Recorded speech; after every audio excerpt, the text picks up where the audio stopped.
পথ ভোলা বান্দা, একজন গুনাহগার বান্দা আল্লাহ তাআলার কাছে যদি ক্ষমা প্রার্থনা করে, ঠিক তেমনি ওই উট হারানোওয়ালা ব্যক্তির চাইতেও, উট পারনেওয়ালা ব্যক্তির চাইতেও কোটি কোটি গুণ বেশি খুশি হয়ে যায়। একজন পথ ভোলা মানুষ যদি আল্লাহ তাআলাকে রব বলে স্বীকার করে, মাওলায়ে কারীম আল্লাহ,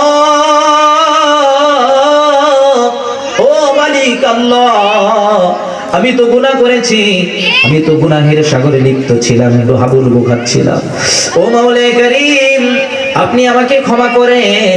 আল্লাহ তাআলার কুদরতি অন্তরের ভিতরে জোশ মেরে যায়, আমার বান্দা আমার কাছে ক্ষমা চাইতেছে। পানির পরিমাণ যদি তোমার গুনাহ হয়ে যায়, জমিন থেকে নিয়ে আসমান পর্যন্ত ফাঁকা জায়গাটাও গুনাহ দিয়ে ভরপুর করে ফেলো, তারপরেও যদি আমি আল্লাহ তাআলার কাছে তওবা করো, খালেস নিয়তে যদি তুমি তওবা করতে পারো, আমি আল্লাহ পাক রব্বুল আলামিন মাফ করে দিব। على الله فهو حسبه إن الله بالغ أمره। আমার মা বোনেরা, হযরত জিবরাইল আলাইহিস সালাতু ওয়াস সালাম রাসূল আকরাম সাল্লাল্লাহু আলাইহি ওয়াসাল্লামের কাছে এসে বললেন, ইয়া রাসূলুল্লাহ, ইয়া হাবিবাল্লাহ, আপনার সাহাবী আজকে 3 দিন যাবত আমল করতেছে, আল্লাহ তাআলাকে ভয় করে, আল্লাহ তাআলার প্রতি তাওয়াক্কুল রেখেছে এবং সেই সাথে ইস্তিগফারের আমলটাও চালু রেখেছে। এই যে ইস্তিগফার করার কারণে, আল্লাহ তাআলার প্রতি তাওয়াক্কুল করার কারণে, আল্লাহ তাআলাকে বিশ্বাস করার কারণে আল্লাহ পাক রব্বুল আলামিন এই যে উট, গরু, মহিষ, ভেড়া, বকরি, দুম্বাগুলা, এইগুলা দুনিয়ার কোনো মালিকানার নয়, দুনিয়ার কেউ মালিক নয়। এই সাহাবীর ইয়াকিন আর বিশ্বাসের কারণে আল্লাহ পাক রব্বুল আলামিন তাকে এইগুলা হাদিয়া স্বরূপ তার জন্য দিয়ে দিয়েছে। এই জন্য আল্লাহ তাআলার প্রতি যদি আমরা তাওয়াক্কুল করতে পারি, ইস্তিগফারের আমল করতে পারি, তাহলে অবশ্যই অবশ্যই আল্লাহ পাক রব্বুল আলামিন আপনার আমার রাস্তা সহজ করে দিবেন। আল্লাহ পাক রব্বুল আলামিন বলেন, ফাকুল তুস্তাগফিরু রাব্বাকুম ইন্নাহু কানা গাফফারা ইউরসিলিস সামাআ আলাইকুম মিদরারা ওয়া ইউমদিদকুম বিআমওয়ালিন ওয়া বানিন ওয়া ইয়াজআল লাকুম জান্নাতিন ওয়া ইয়াজআল লাকুম আনহারা। আল্লাহ তাআলার ইস্তিগফার যদি আমরা করি, আমরা যদি আল্লাহ তাআলার কাছে তওবা করি, ইস্তিগফার করি, তাহলে অবশ্যই আল্লাহ পাক রব্বুল আলামিন আমাদেরকে অবশ্যই 4টা পুরস্কার দিবেন। 1 নাম্বার পুরস্কার, 1 নাম্বার হচ্ছে আল্লাহ তাআলা তাকে maaf করে দিবেন, ইন্নাহু কানা গাফফারা, আল্লাহ তাআলা তাকে ক্ষমা করে দিবেন, সেই সাথে 4টি পুরস্কার দিয়ে দিবেন। ইউরসিলিস সামাআ আলাইকুম মিদরারা, আল্লাহ পাক রব্বুল আলামিন বলেন, যেই ব্যক্তি আমি আল্লাহ তাআলার কাছে ক্ষমা প্রার্থনা করবে, আল্লাহ পাক রব্বুল আলামিন তার যদি সমুদ্র পরিমাণ গুনাহ হয়ে থাকুক না কেন, পাহাড় পরিমাণ যদি গুনাহ হয়ে থাকে, এরকম জমিন থেকে আসমান পর্যন্ত ফাঁকা জায়গাটাও যদি গুনাহ দিয়ে ভরপুর করে ফেলে, তারপরেও আল্লাহ পাক রব্বুল আলামিন তাকে ক্ষমার ঘোষণা দিয়েছে।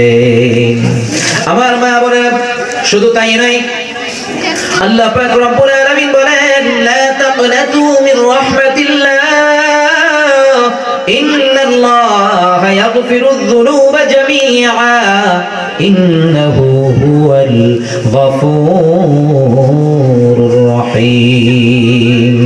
হে বান্দা, তোমার যদি পাহাড় পরিমাণ গুনাহ হয়, অগণিত অসীম গুনাহের ভিতরে যদি তুমি লিপ্ত হয়ে যাও, তারপরেও আমি আল্লাহ তাআলার কাছ থেকে তোমরা নৈরাশ হইও না, আমি আল্লাহ তাআলার কাছে ক্ষমা পাবে না এমন মনে কইরো না। যদি তুমি এরকম মনে করো তাহলে কিন্তু কাজ হবে না।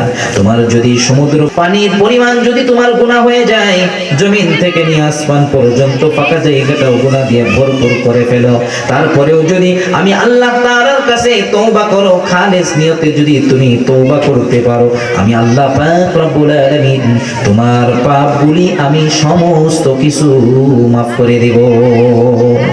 শুধু তাই নয়, আল্লাহ পাক রব্বুল আলামিন যদি যেই জায়গা থেকে গুনাহগুলি মুছে দিবেন, পাপগুলি মুছে দিবেন, সেই জায়গাটা আল্লাহ পাক রব্বুল আলামিন সেই জায়গাটা আল্লাহ তাআলা নেক দিয়া ভরপুর করে দিবে। আমার মা বোনেরা, তাহলে বোঝা গেল আল্লাহ তাআলা ক্ষমাশীল, আল্লাহ তাআলা ক্ষমা করেন। ও মা বোনেরা আমার, একটু চিন্তা করেন, একটু চিন্তা করেন, একটু মাত্র একটু চিন্তা ফিকির করেন। আল্লাহ তাআলা ক্ষমা করার জন্য প্রস্তুত রয়েছেন, কিন্তু আমরা ক্ষমা নেওয়ার জন্য প্রস্তুত নয়। আমার মা বোনেরা, আল্লাহ পাক অবশ্যই ক্ষমা করবেন। একজন উট হারানোওয়ালা ব্যক্তি উট খুঁজতে খুঁজতে পেরেশান হয়ে যায়, উট পাওয়া যায় না, পাইতে পাইতে চাইতে চাইতে দেখতে দেখতে খুঁজতে খুঁজতে যখন উট পেয়ে যাবে, সেই উট হারানোওয়ালা ব্যক্তিরা যেমন খুশি হয়, উট যখন পাওয়া যায় সেই উট হারানোওয়ালা ব্যক্তি যেরকম খুশি হয়। কিন্তু একজন পথ ভোলা বান্দা, একজন গুনাহগার বান্দা আল্লাহ তাআলার কাছে যদি ক্ষমা প্রার্থনা করে, ঠিক তেমনি ওই উট হারানোওয়ালা ব্যক্তির চাইতেও, উট পারনেওয়ালা ব্যক্তির চাইতেও কোটি কোটি গুণ বেশি খুশি হয়ে যায়। একজন পথ ভোলা মানুষ যদি আল্লাহ তাআলাকে রব বলে স্বীকার করে, মাওলায়ে কারীম আল্লাহ,